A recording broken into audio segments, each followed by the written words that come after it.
Topik pembicaraan mengenai pasar modal tidak akan jauh dari kehidupan Eri Firmansyah. Assalamualaikum Pak Eri, gimana kabarnya? Waalaikumsalam, Andi. Awal tahun lalu, 2008, kondisinya berbeda banget nih dengan tahun ini. Realnya pada posisi indeks harga saham gabungan yang pernah berkibar di level tertinggi 2835, step by step anjlok. Apa yang dirasakan seorang Eri Firmansyah sebagai orang nomor satu di lantai Bursa Efek Indonesia?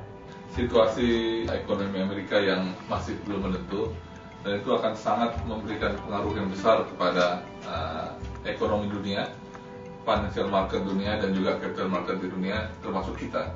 Jadi kalau kita lihat dalam hari-hari ini, ya selama US-nya belum bisa recovery, maka situasinya juga akan seperti itu. Dan mungkin pada kuartal pertama 2010 baru diharapkan bahwa market bisa mulai rebound kembali. Kalau di Amerika sendiri?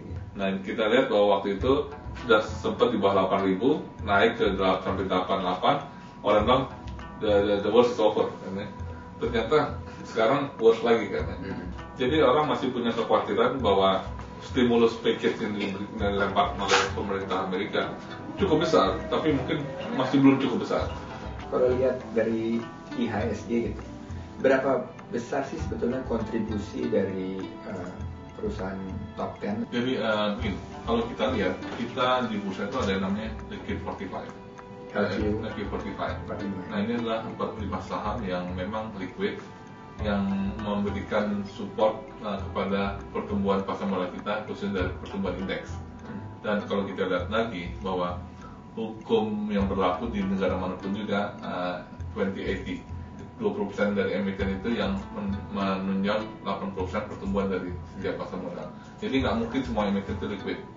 Di kita, LQ45 ini adalah yang memberikan support terhadap pertumbuhan daripada pasar modal kita, termasuk indeks.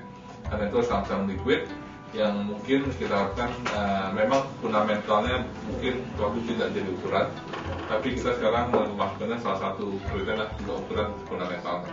Pak Eri, waktu sebelum masuk finance investment ini apa dulu waktu muda awal ketertarikannya ke bidang accounting atau finance? Saya nggak kepingin masuk ke ekonomi tadinya. Oh, tadi Nggak, karena saya maunya di teknik. Cuma orang tua saya memberikan formulir untuk UI. Gitu. Ada yang bisa di-share nih kan, kalau sebagai seorang akuntan tuh baca korannya tuh malam gitu. Kalau orang finance baca korannya tuh pagi gitu kan. Harus pagi. Pagi kalau kan nggak ditanya karena nggak kalau ditanya nggak tahu apa. Kita jadi setiap kantor itu pagi itu mesti baca. Bukan duduk pangkal baca, di scan. Jadi kita baca cepat karena korannya banyak.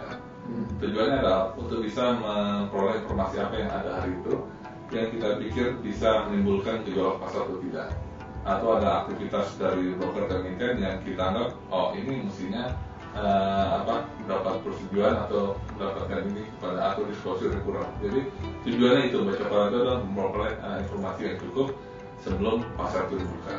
Jangan orang pikir kita ongkang-ongkang, kan dulu konotasinya pegawai negeri datang hanya baca koran kan. Enggak, ini baca koran benar-benar di scan, dan juga dari divisi corporate secretary itu menyiapkan summary. Kita lihat kira-kira ada sesuatu yang kritikal nggak untuk pasar hari itu yang harus kita lakukan sesuatu. Closing statement mungkin dari Pak Eri, ada pesan-pesan, sponsor, tips? Mungkin tips saya buat para profesional muda bahwa di dalam bekerja ini yang paling penting adalah integrity. Ya. Nah, itu harus dijaga karena nama baik itu bukan barang yang murah. Ya. Kalau kita hanya memikirkan ingin mencari keuntungan sesaat itu gampang, tapi nama baik itu jadi hancur. Jadi saya selalu pegang itu mulai dari kerja sampai hari ini, dan alhamdulillah itu menjadi satu modal utama kita untuk bisa berkarir lebih bagus lagi ke depannya. Pak Haji Eri Firmansyah nih, kuncinya adalah integritas. Terima kasih sekali nih Pak Eri. Sama-sama Pak Andri.